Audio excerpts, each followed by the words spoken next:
अल्हम्दुलिल्लाह वकफ़ा वस्सलामुन अला इबादिहिल्लज़ीना इस्तफ़ा अम्मा बाद क़ाल अन्नबिय्यु सल्लल्लाहु तआला अलैहि वसल्लम अद्दुनिया कुल्लुहा मता' व खैरु मता'id दुनिया अल-मरअतु स्सालिहा। वक़ाल अलैहिस्सलातु वस्सलाम इज़ा सल्लतिल मरअतु ख़म्सहा व सामत शहरहा व अहसनत फ़रजहा व अताअत ज़ौजहा क़ील लहा दुख़ुलिल जन्नत मिन अय्यि अबवाबिल जन्नति शि'ति औ कमा क़ाल अलैहिस्सलातु वस्सलाम। अल्लाहुम्मा सल्लि अला सय्यिदिना व मौलाना मुहम्मद व अला आलि सय्यिदिना व मौलाना मुहम्मद व बारिक वसल्लिम। अस्तग़फिरुल्लाहल्लज़ी ला इलाहा इल्ला हुवल हय्युल क़य्यूम व अतूबु इलैहि। अल्लाह पाक जल्ल जलालुहु आमादेर सबाइके माफ़ करे देन, आमादेर आजकेर এই মজলিসকে আল্লাহ পাক কবুল করেন, আমাদের সকলের অন্তর আত্মায় আল্লাহ পাক খাস নূর দান করেন। আল্লাহ পাক জাল্লা জালালুহু এই এলাকার সমস্ত নারী পুরুষ বিশেষ করে মা বোনদেরকে হেদায়েতে কামেলা নসিব করে দেন। আমার মা বোনেরা, আমাদের নবীজি আপনাদেরকে জান্নাতে যাওয়ার সহজ একটি রাস্তা বাতলি দিয়েছেন।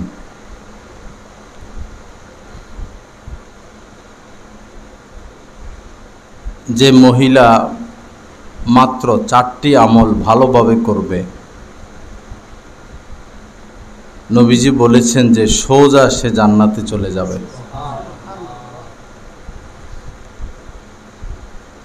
হাদিস শরীফের মধ্যে এসেছে ইদা সল্লাতিল মারআতু খামসাহা, যখন কোনো মহিলা 5 ওয়াক্ত নামাজ ঠিক মতো আদায় করবে, অসামাত শাহরহা এবং রমজান মাসে রোজা রাখবে, ও আহসানাত ফারজাহা এবং তার লজ্জাস্থান এবং শরীরের হেফাজত করবে, ও আতাআত যাওজাহা এবং স্বামীর আনুগত্য করবে, কিলা লাহা দুখুলিল জান্নাতা মিন আইয়্যি আবওয়াবিল জান্নাতি শি'তি।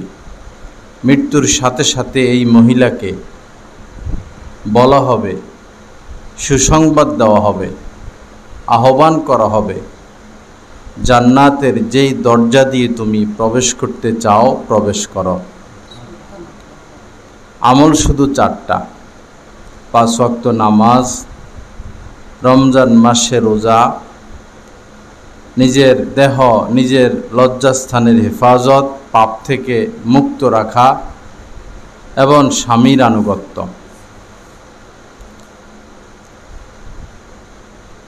কোরআন হাদিসের মধ্যে আল্লাহ রাসূল পুরুষের তুলনায় নারীদের জন্য জান্নাতে যাওয়া সহজ করেছেন এবং সমস্ত হুকুম আহকামের ক্ষেত্রে নারীদেরকে ছাড় দিয়েছেন, সুযোগ দিয়েছেন।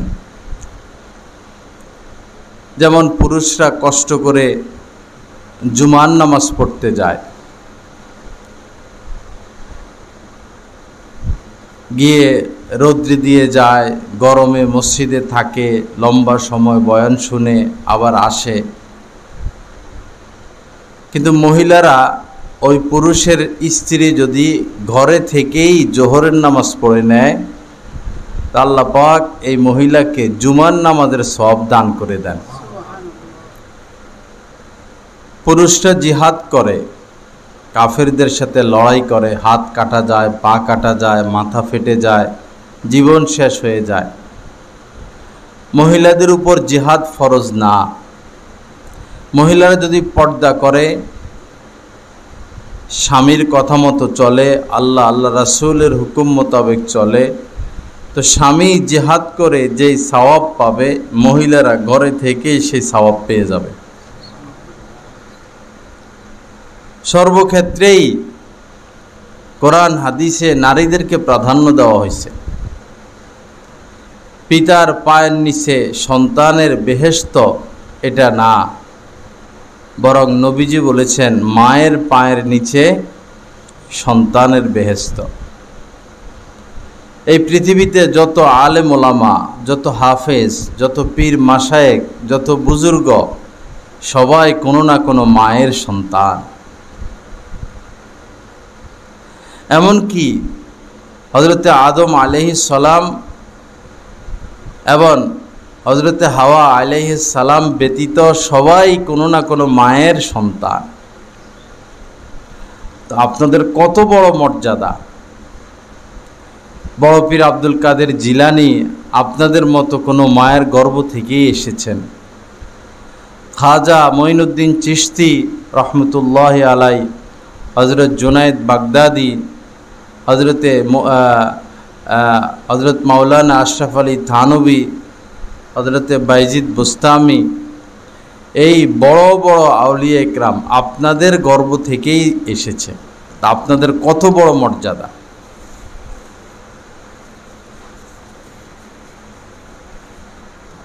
এবং হাদিস শরীফের মধ্যে এসেছে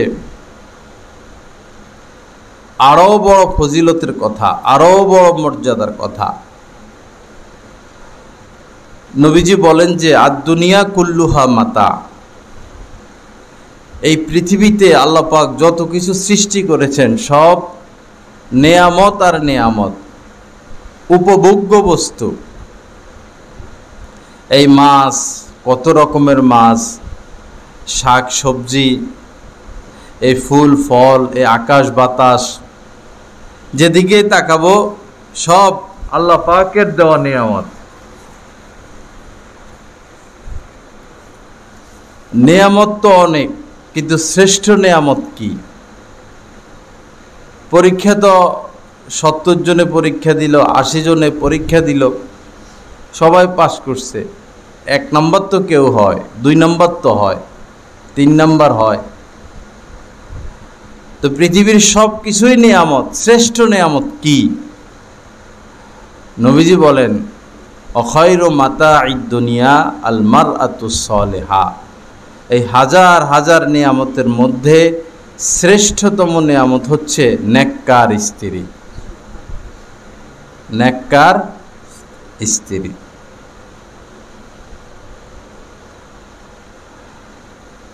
এমন অন্য হাদিসের মধ্যে নবীজি বলেছেন একজন মানুষ অর্জন করার ক্ষেত্রে সবচেয়ে বড় অর্জন, একজন মানুষের সবচেয়ে বড় অর্জন হচ্ছে তাকওয়া, খোদাভীতি। এই বড় অর্জনের পর দ্বিতীয় পর্যায়ে যেটা বড় অর্জন, সেটা হচ্ছে নেককার স্ত্রী। বাদা তাকওয়াল্লাহি আল মারআতুস সালিহা, তাকওয়া অর্জনের পর সবচেয়ে বড় অর্জন, বড় সফলতা একজন নেককার স্ত্রী পাওয়া। আপনাদের কত বড় মর্যাদা, কত বড় সফলতা! কিন্তু দুঃখজনক হলেও সত্য, দুঃখজনক হলেও সত্য, নবীজি বলেছেন জাহান্নামে আমি নারীদেরকে বেশি দেখেছি। নবীজি মেরাজের রাত্রিতে আল্লাহ পাক নবীজিকে জাহান্নামও দেখাইছেন, জান্নাতও দেখাইছেন।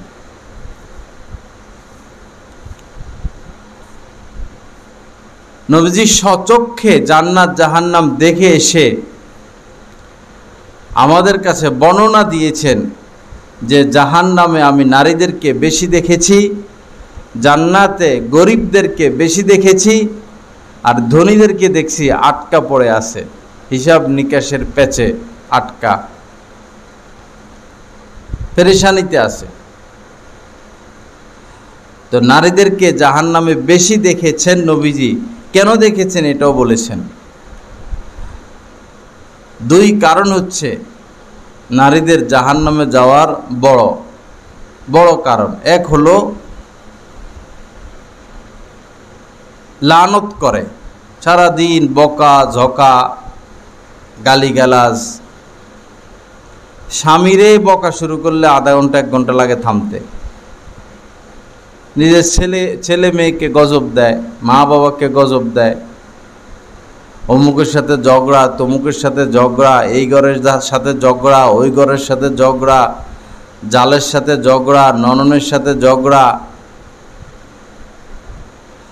এই গজব লানত, ঝগড়া ফাসাদ, বকাবকি, রাগারাগি, জিদাজিদির কারণ একটা। আরেকটা হলো স্বামীর নাশুকরি। স্বামী যত দেখ তাদের কাছে মনে হয় কিছুই দেয় নাই, শুকরিয়া নাই। নবীজি এই 2টা কারণ উল্লেখ করেছেন। নবীজি ঈদের নামাজ পড়তে যাচ্ছেন, রাস্তার পাশে মহিলারা ছিল। তো নবীজি মহিলাদেরকে উল্লেখ করে বলেছেন, হে নারী জাতি, তোমরা বেশি বেশি সদকা করো, কারণ তোমাদেরকে আমি বেশি জাহান্নামে দেখেছি। তার কারণ তোমরা স্বামীর নাফরমানি করো আর গজব লানত করো। আল্লাহ পাক আমাদেরকে সহি বুঝ দান করেন। আল্লাহ পাক সকল মহিলাদেরকে এই 2টি বিষয় থেকে বেঁচে থাকার তৌফিক দান করেন। সাহাবায়ে কেরাম একদিন নবীজিকে বললেন, ইয়া রাসূলুল্লাহ, গাছ আপনাকে সেজদা করে। অনেক সময় এমন হইতো, একটা গাছ আইসা নবীজিকে সেজদা কইরা আবার চলে যেত। উট নবীজিকে সেজদা করত। বনের অনেক ক্ষেত্রে এমন হইতো, জন্তু জানোয়ার নবীজিকে সেজদা করত। তো এগুলো সাহাবায়ে কেরাম দেখেন। আবার সাহাবায়ে কেরাম এটাও দেখেন যে গোত্রের প্রধানকে ওই জামানার লোকজন সেজদা করত, গোত্রের নেতাকে। তখন সাহাবায়ে কেরাম নবীজিকে বললেন, ইয়া রাসূলুল্লাহ, গাছ আপনাকে সেজদা করে, জন্তু জানোয়ার সেজদা করে, বিভিন্ন গোত্রের প্রধানদেরকে তাদের অনুসারীরা সেজদা করে, আমরাও আপনাকে সেজদা করতে চাই। হাদিসের সারমর্ম, আমাদেরকে আপনাকে সেজদা করার অনুমতি দেন। তো নবীজি বললেন যে আমি যদি আল্লাহ ব্যতীত কাউকে সেজদা করার অনুমতি দিতাম তো মহিলাদেরকে বলতাম তোমরা তোমাদের স্বামীদেরকে সেজদা করো, কিন্তু আল্লাহ ব্যতীত কাহারও সামনে মাথা নত করার, সেজদা করার অনুমতি ইসলাম দেয় নাই। তো একজন নারীর জন্য তার স্বামী কতটা মর্যাদাশীল, একজন নারীকে কি পরিমাণ মেনে চলতে হবে তার স্বামীকে। স্বামীর খেদমত, স্বামীর সহযোগিতা, স্বামীকে ভালোবাসা, স্বামীর জরুরত বুঝা, স্বামীর চাহিদা বুঝা, স্বামীর জন্য নিজেকে উৎসর্গ করা, এটা ইবাদত।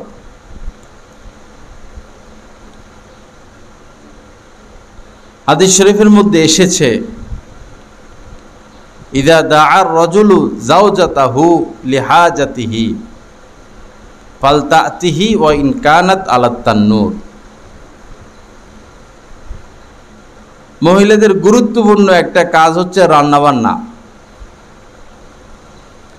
রান্নাবান্নার সময় চুলার পাশে থাকতে হয়। যেমন রুটি সেঁক দিতেছে, এখন ওইখানে দাঁড়ায় থাকতে হয়। আধা মিনিট এদিক সেদিক হলে রুটি পোড়া যায়। দুধ জাল দিতেছে, দুধের দিকে তাকাইয়া থাকতে হয়। যদি ডাইনেও তাকায় বামেও তাকায় এই ফাঁকে দুধ পড়ে যায়।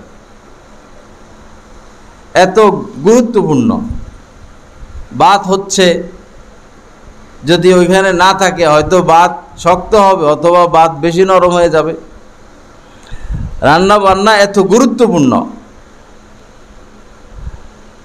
তো নবীজি বলতেছেন, যখন কোনো স্বামী তার স্ত্রীকে নিজের প্রয়োজনে ডাকবে, যে কোনো প্রয়োজন, অনেক প্রয়োজন আছে,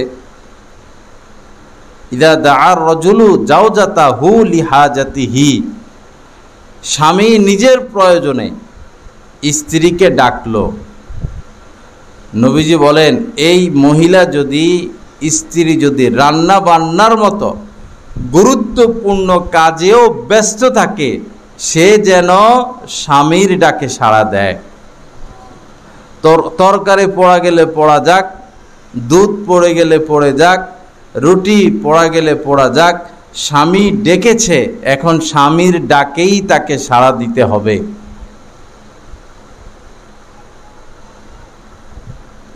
এই জিনিসটা আমাদের মধ্যে নাই।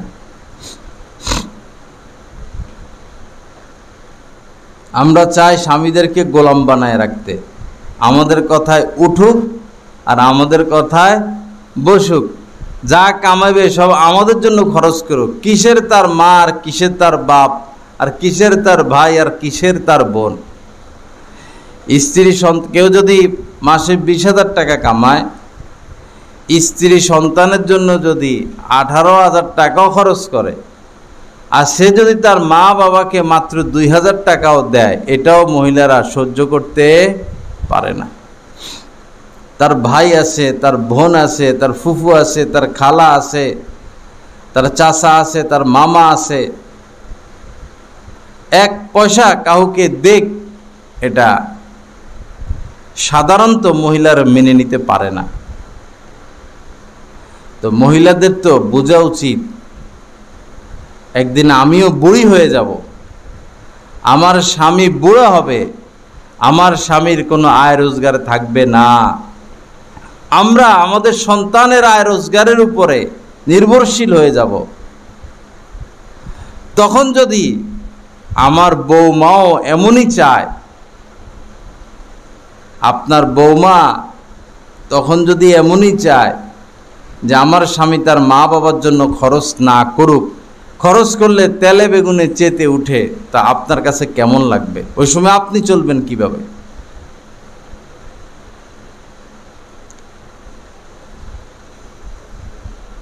আল্লাহ পাক সহি বুঝ দান করেন। এক মহিলা, তো তার শাশুড়ি অসুস্থ, প্যারালাইসিসের রোগী, ঘরের এক কোণায় পড়ে থাকে সারাদিন, হাঁটামুটা করতে পারে না, ওইখানেই থাকে, ওইখানেই খায়, ওইখানেই প্রস্রাব পায়খানা করে। বৌমা বিরক্ত, শাশুড়ির খেদমত করতে করতে বিরক্ত। তো সে যে গোসল করতে পারে না, অসুস্থ, গন্ধ, তো বৌমা ঘৃণা করে প্লেটে করে ভাত দেয় না, শাশুড়িকে প্লেটে করে, বাসনে বা থালায় করে ভাত দেয় না। নারিকেলের যে এই মালা, নারিকেলের এটা কি কয়, খোসা, নারিকেলের খোসা করে ভাত দেয়, তরকারি দেয়, এক খোসায় ভাত দেয় আর এক খোসায় তরকারি দেয়। এটার মধ্যে মহিলা, বুড়ি মহিলা খায়, কি করবো? বৌমা এটাও যদি না দেয় সে খাবে কি? তো এই দুঃখ কষ্ট সহ্য করতে করতে এই বুড়ি একদিন মরেই গেল।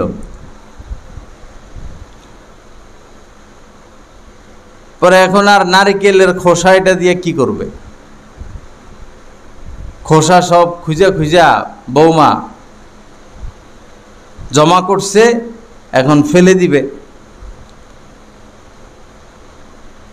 যখন ফেলে দিবে তখন ছেলে বলতেছে, তার একটা ছোট বাচ্চা ছিল 7-8 বছর বা 10 বছর, ছেলে বলতেছে, মা এই খোসাগুলো ফালাইও না, এগুলো রেখে দাও।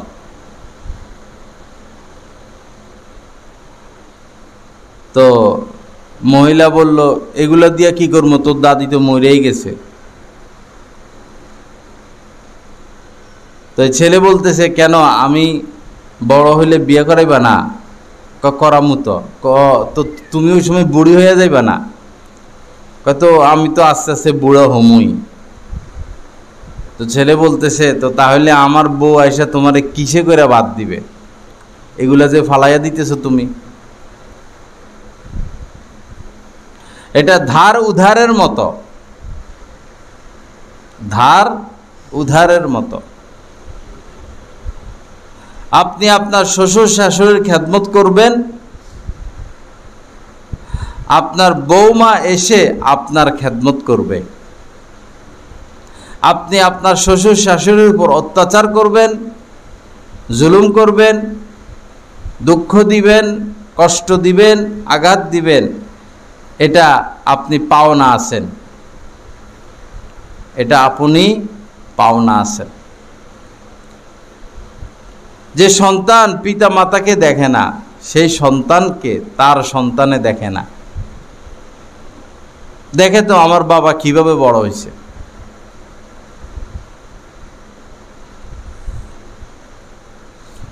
আল্লাহ পাক আমাদেরকে সহি বোঝ দান করেন। এজন্য স্বামীদের উচিত হইল মা বাবাকে কিছু দিলে কোনো দিন যেন স্ত্রী টের না পায়। কিন্তু এরা ওই মানে হনুমান, স্বামীর আয় কত, কত টাকা খরচ করছে, কত টাকা বাজার করছে, সব পাই টুই পাই হিসাব রাখে। কখনো স্বামী তার বোনকে কিছু দিতে পারে না, ভাইকে দিতে পারে না, আত্মীয় স্বজনকে দিতে পারে না।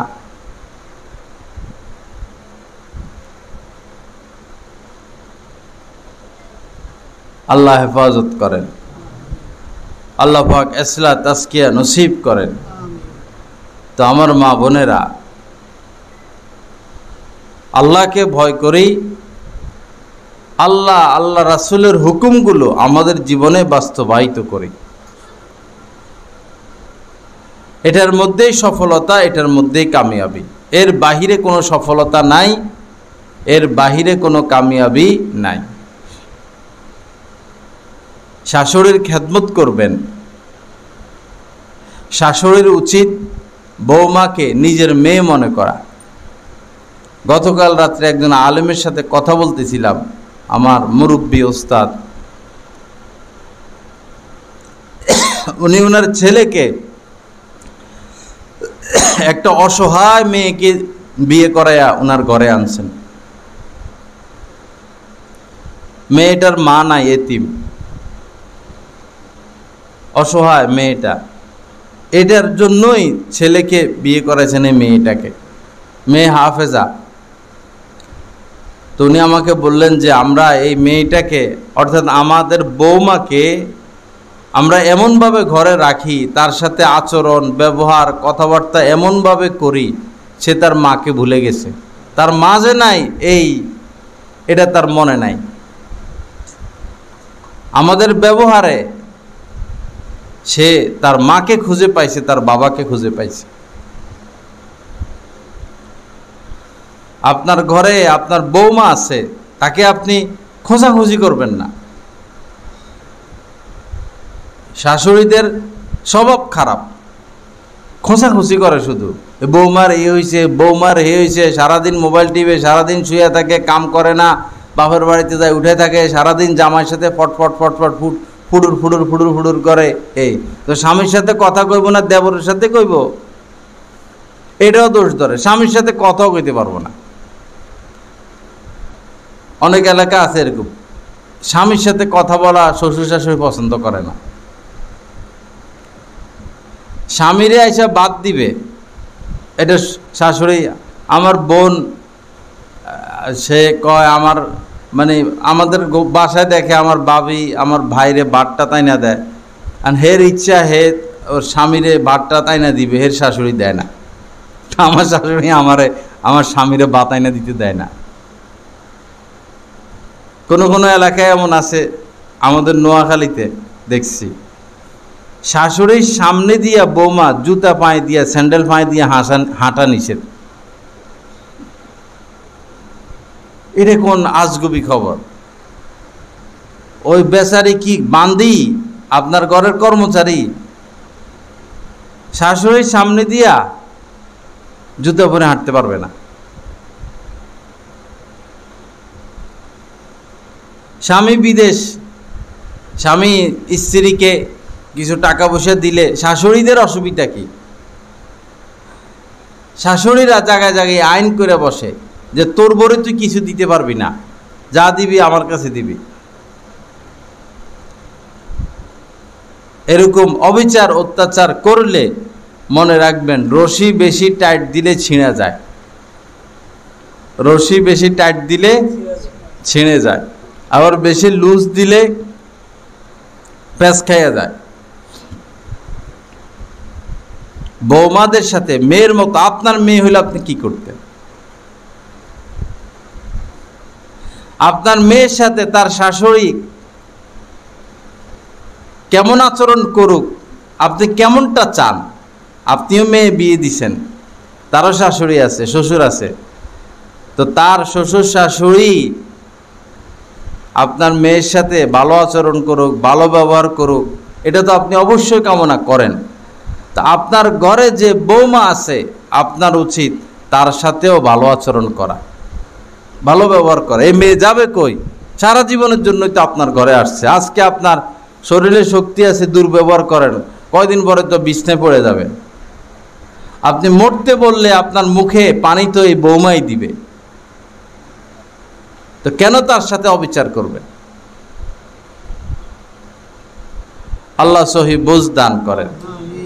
আবার কিছু বৌমা আছে শাশুড়ির উপর অবিচার করে, দোনোটাই আছে, দোনোটাই সীমা লঙ্ঘন, নিষেধ।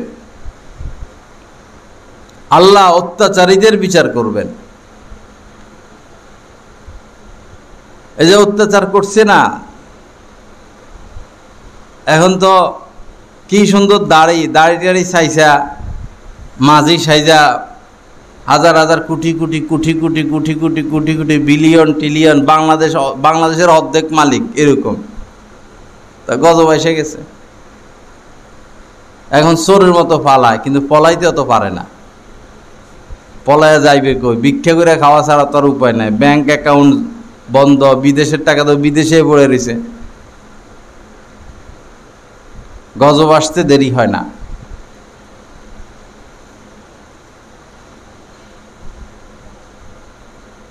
আল্লাহ সহি বুঝ দান করেন, অবিচার অত্যাচার থেকে আমাদেরকে নিরাপদে রাখেন।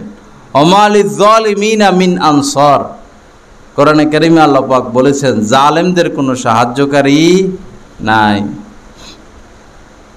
যেই জুলুম করবে তার সাহায্যকারী নাই।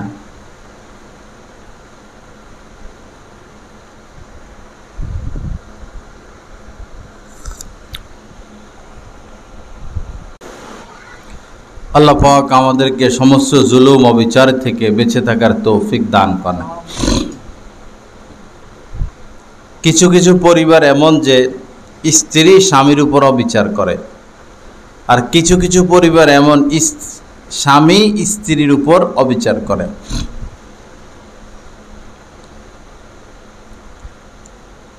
স্বামীও স্ত্রীর উপর অবিচার করতে পারবে না, জুলুম করতে পারবে না, কোনোভাবে স্বামী তার স্ত্রীকে কষ্ট দেওয়া বৈধ না। অনুরূপভাবে স্ত্রীও তার স্বামীর উপর অবিচার করতে পারবে না, জুলুম করতে পারবে না, তাকে কষ্ট দিতে পারবে না। কোরআন কারীমের মধ্যে আল্লাহ পাক স্বামীদেরকে ধমকাইতেছেন, ধমক দিয়া জায়গায় জায়গায় ধমক দিছেন, মানে কেমন যেন ধমক,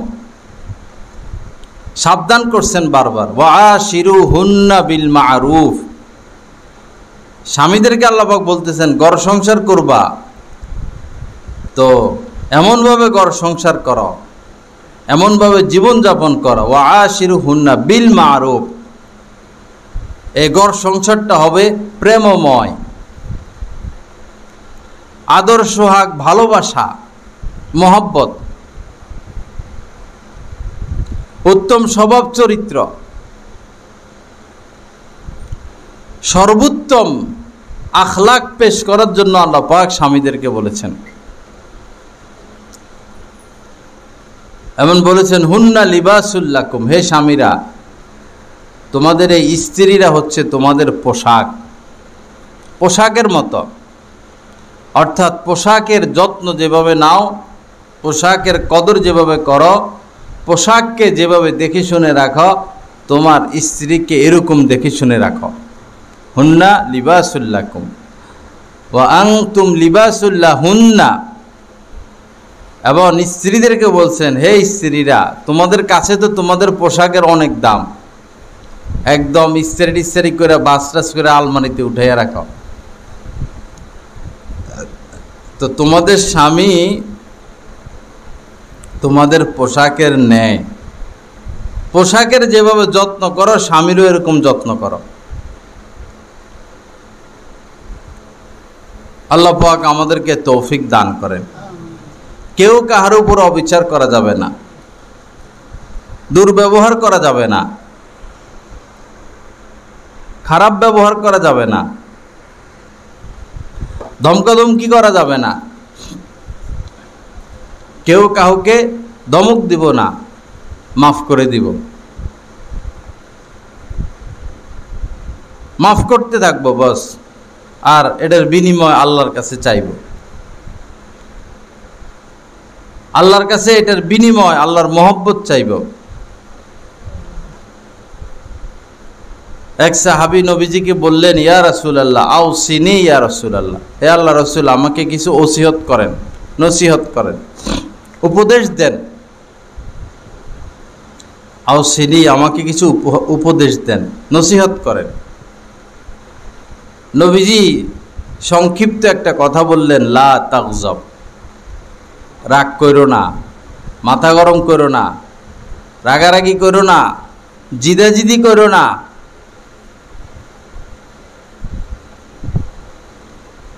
এই জিদাজিদি করেই তো এখন এক পক্ষ পলাইল, দেশকে শেষ কইরা, দেশের সব সম্পদ বিদেশে নিয়া এখন বেইজ্জতির শিকার হইতেছে। সামনে তো সমানে ফাঁসি হবে, যে কটারে ধরছে ফাঁসিই হবে। সব জিদ। ইসলামের শিক্ষা হলো মাফ করে দেওয়া। যে দেশের আলেমরা ফাঁসিতে ঝুলছে, যারা ঝুলাইছে তাদের কি ফাঁসি হবে না? হবে।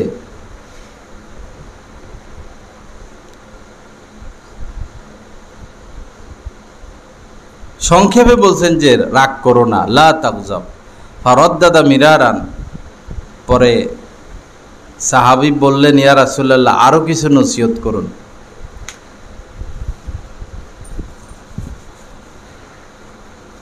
নবীজি বারবার একই কথা বললেন, লা তাগজাব, রাগ করো না, জিদাজিদি করো না। ইন্নাল্লাহা মাআস সাবিরিন, কোরআনে কারিমে আল্লাহ পাক বলছেন, যারা ধৈর্যশীল, ধৈর্য ধরে সর্ববিষয়, স্ত্রীর বিষয়ে ধৈর্য, মায়ের ব্যাপারে ধৈর্য, বাবার ব্যাপারে ধৈর্য, সন্তানের ব্যাপারে ধৈর্য, জালেমের দিক থেকে ধৈর্য, হিংসুকের দিক থেকে ধৈর্য, প্রশাসন দিক থেকে ধৈর্য, ধৈর্য আর ধৈর্য। তো আল্লাহ পাক বলেছেন যে এই ধৈর্যশীলদের সাথে আল্লাহ আছেন। ইন্নাল্লাহা মাআস সাবিরিন।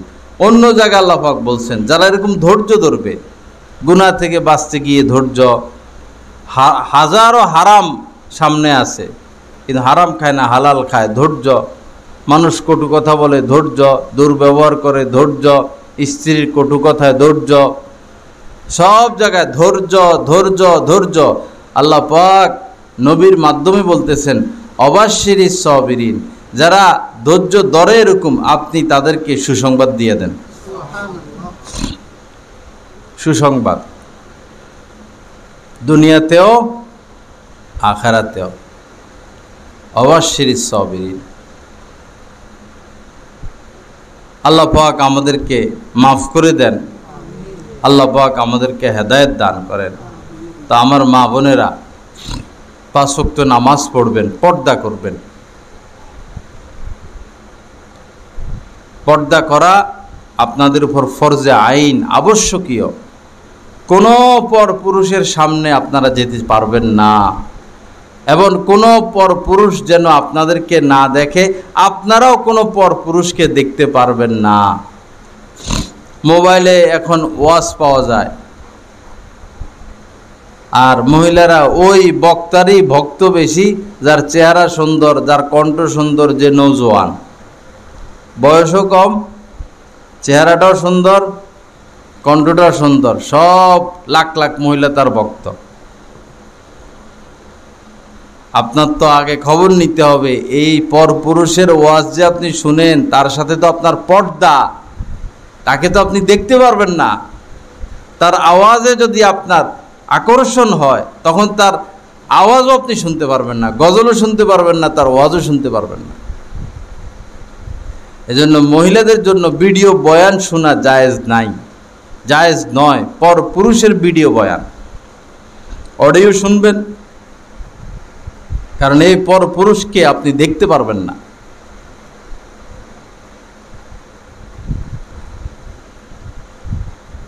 যত বেশি পর্দা করবে একজন নারী, আল্লাহ পাক তার ইজ্জত সম্মান তত বাড়াইয়া দিবেন, তার সুনাম তত বাড়বে।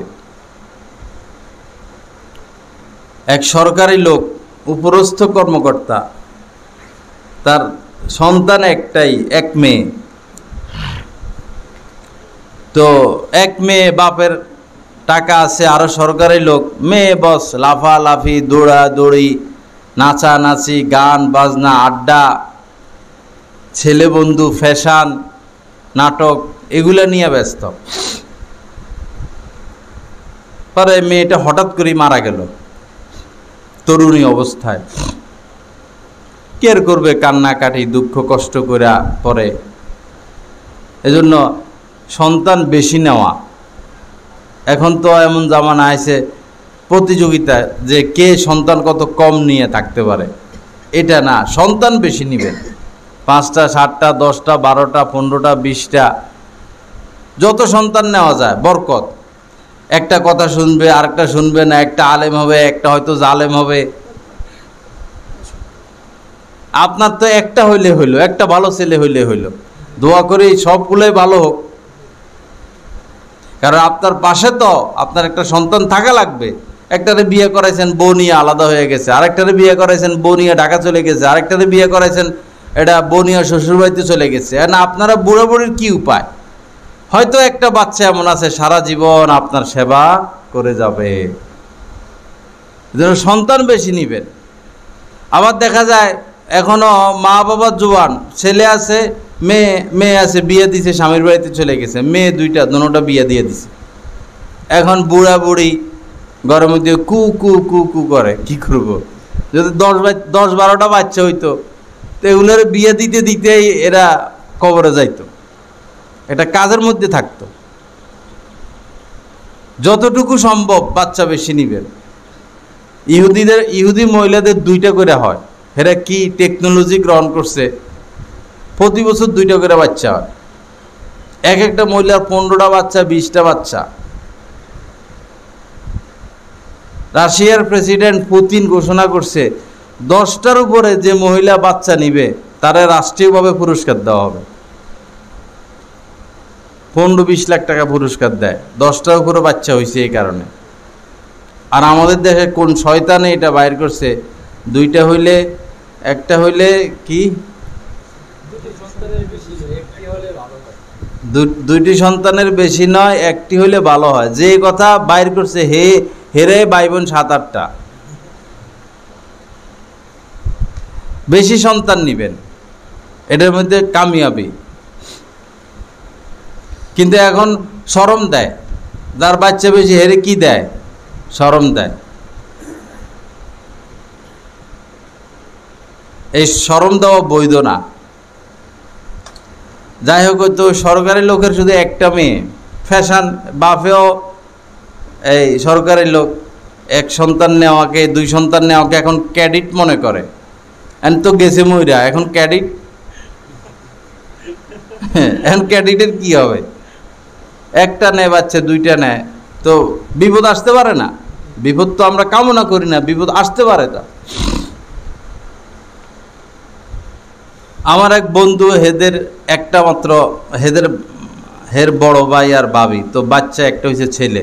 তো ছেলে হয়েছে তো আর ঝামেলার দরকার কি বস, পরে অপারেশন করে ফেলছে মহিলার, আর বাচ্চা হবে না।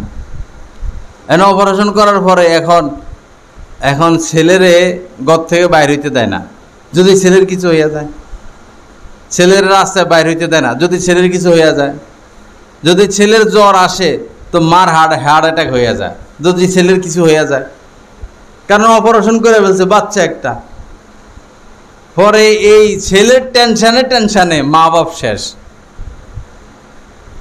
তো এই বেউকুবি করলো কেন? কখনো ওই অপারেশনটা করবেন না যেটা করলে আর সন্তান নেওয়া যায় না। হইতে পারে আপনার স্বামী আপনার 60 বছর বয়সে তালাক দিয়ে, 40 বছর পরে তালাক দিয়ে দিছে, আপনারা এখন আর কোনো পুরুষ বিয়ে করবে, কারণ আপনার সন্তান হবে না। এই জন্য ওই অপারেশন জায়েজ নাই, বৈধ না, যে অপারেশন করলে আর বাচ্চা হবে না। তো এই সরকারি লোক বাহাদুরি দেখাইছে, আমরা এক সন্তান নিয়েছি, আমরা আপ টু ডেট আধুনিক, এইছে, পরে তো গেল মরিয়া। আবার মেয়েও তো, মেয়ে কিন্তু এটা ছেলের মতো শার্ট প্যান্ট পরতো, ফ্যাশন করতো, পরে মেয়ে গেছে মইরা, পরে কান্নাকাটি, আহাজারি, রোনাজারি কি করবে? কবর দিয়ে যখন বাড়িতে আসছে তখন তার মনে পড়ছে যে তার মানিব্যাগটা কবরের ভিতরে পড়ে গেছে। মেয়েকে কবরে নামাইছে লাশ, ওই মানিব্যাগে তার সরকারি গুরুত্বপূর্ণ কাগজপত্র ছিল, ওই কাগজপত্রগুলো বেশি দরকার।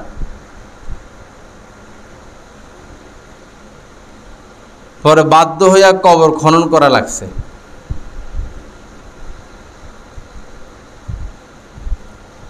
কবর খনন শুরু করতে না করতেই দেখলো যে মেয়েকে উল্টা করে বাইন্ধে রাখছে, মানে মাথার চুল দিয়া উল্টা করে ধনুকের মতো তার পা বেঁধে রাখছে কবরের ভিতরে, তার পা বাঁধা, তার মাথার চুল দিয়া উল্টা করে, সামনের দিকে না, পিঠের দিকে। এবং মেয়ের পুরো শরীরে বিভিন্ন ধরনের বিষাক্ত পোকামাকড়। মেয়ের শরীরে কোনো কাপড় নাই, মেয়ের মাথার চুল দিয়া উল্টা করে পিছনের দিক দিয়া পা বাঁধা, আর পুরা শরীরে পোকা আর পোকা তাকে দংশন করতেছে। এই অবস্থা নিজের চোখে দেখে তো বাবা চিৎকার দিয়ে পড়ে গেছে। নিজের মাথার নিজের চুল নিজে ছিটতেছে, নিজের হাত পা নিজে কামড়াইতেছে, হায়রে আমার মেয়ের এই করুণ পরিণতি। তো কেন? নামাজ পড়তো না, পর্দা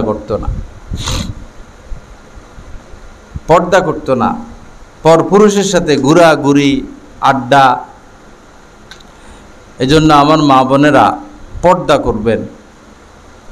পর্দা করলে আপনার স্বামীর কাছেও ভালো থাকবেন, সন্তানের কাছেও ভালো থাকবেন, সমাজের কাছেও ভালো থাকবেন, আল্লাহ রাসূলের নজরেও ভালো থাকবেন। বাজারে ঘুরবেন, দেবরের সাথে আড্ডা দিবেন, পরপুরুষের সাথে আড্ডা দিবেন, পর্দা করবেন না, আপনার সম্মান থাকবে না। মানুষ আপনাকে চরিত্রহীনা বলবে, যে এটার শরম নাই, পরপুরুষের সাথে আড্ডা দেয়, বাজারে ঘুরে। বিশেষ করে মারা গেলে কেউ আপনার জন্য দিল থেকে দোয়া করবে না। আরে নামাজ পড়তো না, কোরআন শরীফ পড়তো না, পর্দা করতো না, চুল ছেড়ে হাঁটতো, পরপুরুষের সাথে আড্ডা দিত, কেউ আপনার জন্য দোয়া করবে না। আপনার জানাজায়ও তেমন লোক আসবে না। আর আপনি যদি পর্দা করেন, নামাজ পড়েন, ঘরে থাকেন, তেলাওয়াত করেন, স্বামীর কথা শুনেন, শ্বশুর শাশুড়ির খেদমত করেন, হাজার হাজার মানুষ আপনার জানাজায় আসবে, বলবে হায়রে আমাদের এলাকার ভালো মহিলাটা মারা গেল। আপনার কবরের পাশ দিয়া বহু বছর পর্যন্ত মানুষ চলাচলের সময় বলবে যে এই মহিলা, অমুক মহিলা অনেক নামাজি মহিলা ছিল, কোনোদিন তারে আমরা দেখি নাই। অনেক ভালো মহিলা ছিল। এজন্য মা বোনেরা, পর্দা আপনাদের উপর ফরজ। বিশেষ করে দেবর, আল হামফু আল মাউত, নবীজি বলেছেন দেবর একজন নারীর জন্য মৃত্যু। দেবর একজন নারীর জন্য মৃত্যু। আল হামফু আল মাউত, মৃত্যু মানে কি? মানে যে মহিলা দেবরের সাথে পর্দা করে না, এটাই এই মহিলার দুনিয়া এবং আখেরাতে ধ্বংস হওয়ার জন্য যথেষ্ট। আবার অনেকে মেয়ে বিয়ে দেয়, কিন্তু তার ছোট মেয়ে আছে, ওই ছোট মেয়ের সাথে তার জামাতার পর্দার ব্যবস্থা রাখে না, শালীর সাথে পর্দা করে না, শ্বশুর শাশুড়ি সুযোগ দিয়ে দেয়। স্ত্রী যত সুন্দরী হোক, শালীর সাথে পর্দা না করলে স্ত্রীর প্রতি ভালোবাসা লাগে না, মন শালীর কাছে পড়ে থাকে। অনুরূপভাবে দেবরের সাথে পর্দা না করলে স্বামীর সাথে ভালোবাসা লাগে না, ভালোবাসা লাগে দেবরের সাথে। এটাই সংসারে অশান্তি হওয়ার বড় কারণ।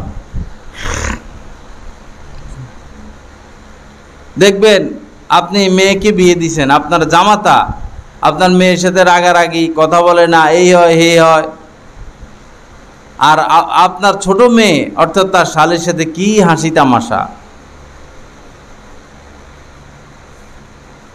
স্বামীর সাথে রাগারাগি, আর দেবরের সাথে কি শুয়ে শুয়ে আলাপ গল্প। আর নাসু হারিসুন ফিমা মুনিয়া, মানুষকে যেটা নিষেধ করা হয় মানুষ সেই ব্যাপারে আগ্রহী হয়। আল্লাহ আল্লাহ রাসূলের বাতলানো রাস্তা থেকে এক সুতা সরে গেলেই বিপদে পড়ে যাবে।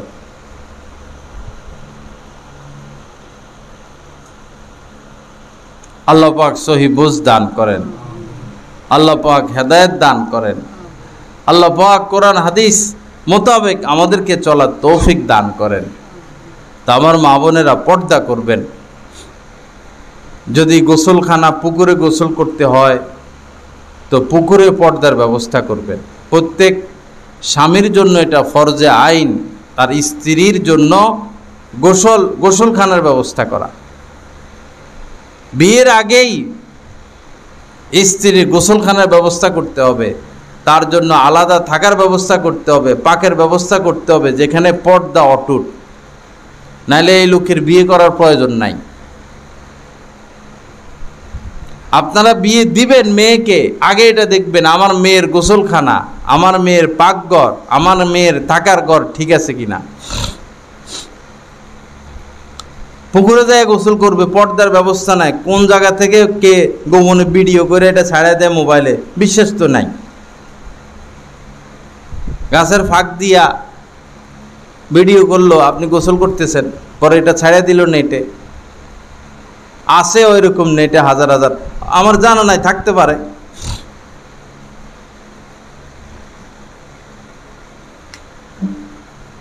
এবং আপনাদের মেয়েদের ব্যাপারে সর্বোচ্চ সতর্ক থাকবেন। যে স্কুলে, যে কলেজে ছেলে মেয়ে পাশাপাশি পড়ালেখা করে, এটাকে বলে সহশিক্ষা। ইসলামে সহশিক্ষা জায়েজ নাই। মেয়েকে স্কুলে পড়ান, নিষেধ না, পর্দার সাথে পাঠাবেন। এবং যে স্কুলে শুধু মেয়ে পড়ে সেখানে পড়াবেন, না হলে আপনি আপনার মেয়েকে বিপদে ঠেলে দিলেন। সম্পর্ক করবেই। খুব কম ছেলে মেয়ে এমন রয়েছে যারা পরস্পর সম্পর্ক করে না। আর যখনই একটা ছেলে কোনো একটা মেয়ের প্রেমে পড়ে, একটা মেয়ে কোনো একটা ছেলের প্রেমে পড়ে, তখনই তারা বেয়াদব হয়ে যায়, উচ্ছৃঙ্খল হয়ে যায়, বেশরম হয়ে যায়, মা বাবার অবাধ্য হয়ে যায়। একদিন দেখবেন আপনার মেয়ে নাই ঘরে, হয় পলাইয়া যাবে, আর যদি আপনি বাধা দেন বিষ খাইবে বা ফাঁসি দিবে, অথবা স্বামীর বাড়িতে যাই অশান্তি করবে। তিনটার একটা সমস্যার সম্মুখীন আপনি হবেনই। যদি মেয়েকে পর্দা না করান, পর্দার সাথে স্কুলে না পাঠান এবং সহশিক্ষাওয়ালা স্কুল কলেজে পড়ান, তিন সমস্যার এক সমস্যায় আপনি পড়বেন, আপনার মেয়ে পড়বে। এই খারাপ ছেলেদের সাথে, কোনো ছেলেদের সাথে সম্পর্ক হবে, আর পড়ালেখা নাই একটা। দ্বিতীয় হলো আপনি বাধা দিবেন, পরে হয় বিষ খাবে বা ফাঁসি দিবে, আরেকটা অথবা পলায়া চলে যাবে, আর অথবা বিয়ে দিবেন, স্বামীর বাড়িতে যাই অশান্তি, কারণ স্বামীর সাথে তার মন মিলে না, তার মন পড়ে রয়েছে আগের ছেলের সাথে। এজন্য আল্লাহর হস্তে মা বোনেরা আপনাদের মেয়েদেরকে পর্দা করাবেন। তার চাচতো ভাই আছে, তার জ্যাঠতো ভাই আছে, তার খালতো ভাই আছে, তার মামতো ভাই আছে, পাশের ঘরের যুবক ছেলে আছে, কোনো দিন মিষ্টি দিবেন না, কোনো দিন না।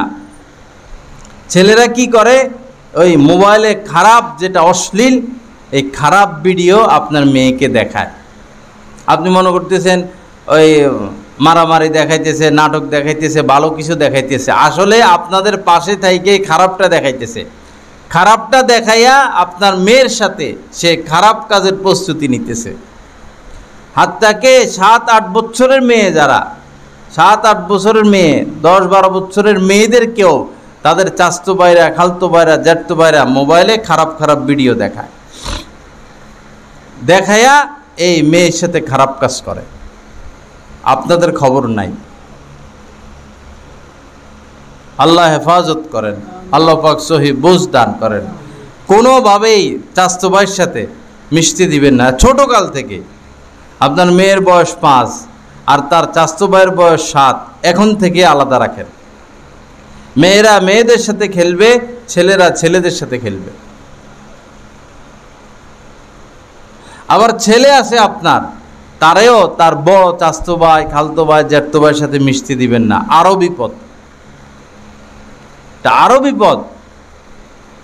ঘুমাইতে দিবেন না কাহারোর সাথে, তার বড় ভাইয়ের সাথেও না। আপনার ছেলে আপনার সাথে ঘুমাবে বা আলাদা ঘুমাবে, আপন ভাইয়ের সাথেও ঘুমাবে না, চাচতো ভাইয়ের সাথে ঘুমাবে না, মামতো ভাইয়ের সাথে ঘুমাবে না। বিশেষ করে অনুষ্ঠান হয়, বিয়ে শাদী হয়, মানুষ মারা যায়, তখন পাইকারি সিট 10-15 জন একসাথে ঘুমায়। ওই সময়ে মেয়েদের চরিত্র নষ্ট হয়, ছেলেদের চরিত্র নষ্ট হয়। আপনার ছেলেটাকেও বড় ছেলেদের থেকে দূরে রাখবেন। বড় ছেলেরা মোবাইলে খারাপ জিনিস দেখায় আপনার বাচ্চাটাকে নষ্ট করে। যদি ঘরের মধ্যে ডিশ লাইন থাকে, ওয়াইফাই লাইন থাকে, মনে রাখবেন এটা হলো জাহান্নামের লাইন। আপনার ঘরে আর ভালো মানুষ তৈরি হবে না। আপনার এই ছেলে মেয়ে বড় হয়ে কোনো দিন ভালো হবে না, কারণ ছোটবেলা থাকতেই এই টেলিভিশনে, মোবাইলে আকাম কুকাম দেখে, ফালতু কাম দেখে, মারামারি দেখে, ঝগড়া ফাসাদ দেখে, অশ্লীলতা দেখে, গান বাজনা দেখে। কতক্ষণ ভালো থাকতে পারবে একজন মানুষ? দিন রাত যদি এই খারাপ জিনিস টেলিভিশনে, মোবাইলে দেখে, একজন মানুষ কতক্ষণ খারাপ থাকবে? আলেম ওলামা ওয়াজ করে কতক্ষণ ছড়াই রাখবে? ওয়াজ তো বছরে একবার হয়। আল্লাহ হেফাজত করেন। আল্লাহর হস্তে ছেলে মেয়ের প্রতি খেয়াল রাখবেন, অনেক বেশি খেয়াল রাখবেন। আল্লাহ পাক আমাদের সবার প্রতি দয়া করেন। আল্লাহ পাক আজকের এই মজলিসকে কবুল করেন, আমাদের সকলকে হেদায়েত দান করেন। তো আলোচনার শেষের দিকে শুরুর যে কথাটা বলেছিলাম, জান্নাতে যাওয়ার জন্য আপনাদের 5 আমল: 5 ওয়াক্ত নামাজ পড়বেন, রমজান মাসে রোজা রাখবেন, স্বামীর আনুগত্য করবেন, নিজের লজ্জাস্থান দেহের হেফাজত করবেন, বস সোজা জান্নাত। পাশাপাশি পর্দা করবেন, কথা কম বলবেন, পরপুরুষের সাথে প্রয়োজন ব্যতীত, অনেক কঠিন প্রয়োজন ব্যতীত পরপুরুষের সাথে কথা বলবেন না, দেখা দিবেন না। এমনও মহিলা ছিল, আছে, ছেলেকে ডাকবে, মেয়েকে ডাকবে। বড় ছেলে আছে হয়তো উঠানে, এখন যদি ডাক দেয়, এই রফিক, এই উমর আসো, তাহলে কণ্ঠ শুনে যাবে পরপুরুষ। অনেক পরপুরুষ বাড়িতে থাকে, এখন ছেলেকে ডাকলো, মেয়েকে ডাকলো, তার কণ্ঠ অন্য মানুষে শুনবে, এই জন্য মুখ দিয়ে ডাকে না।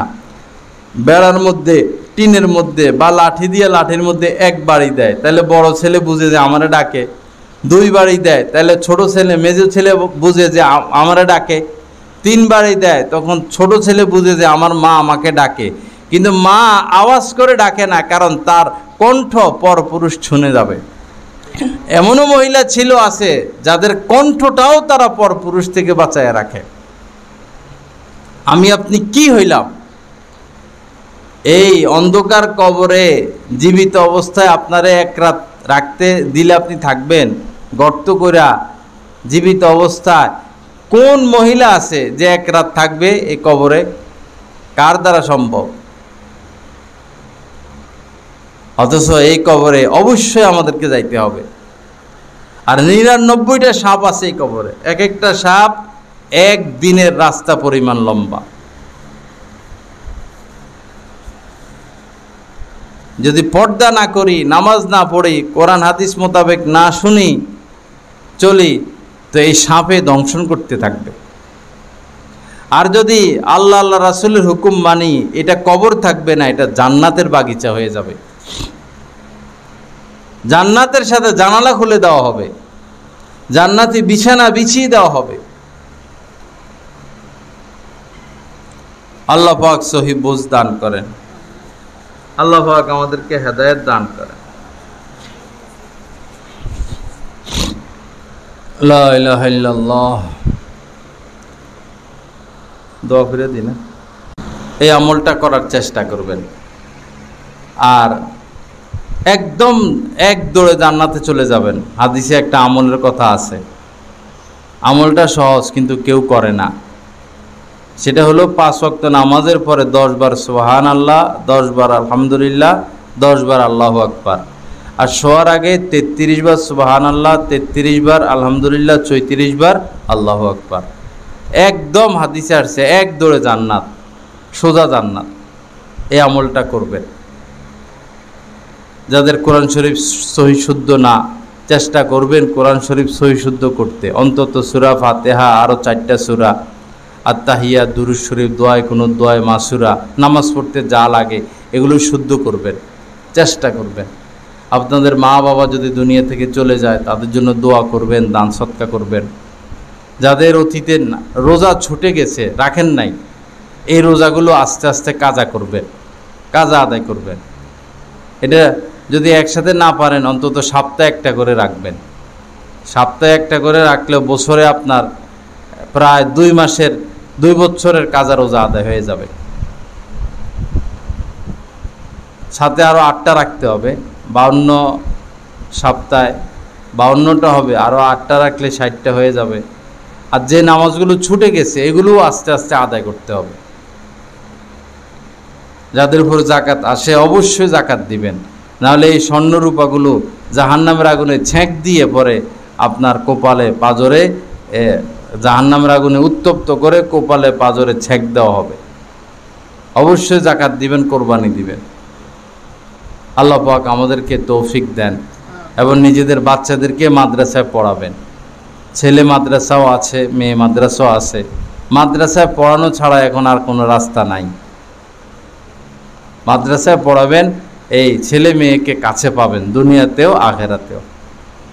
আল্লাহ পাক আমাদের সবাইকে তৌফিক দেন, কবুল করেন।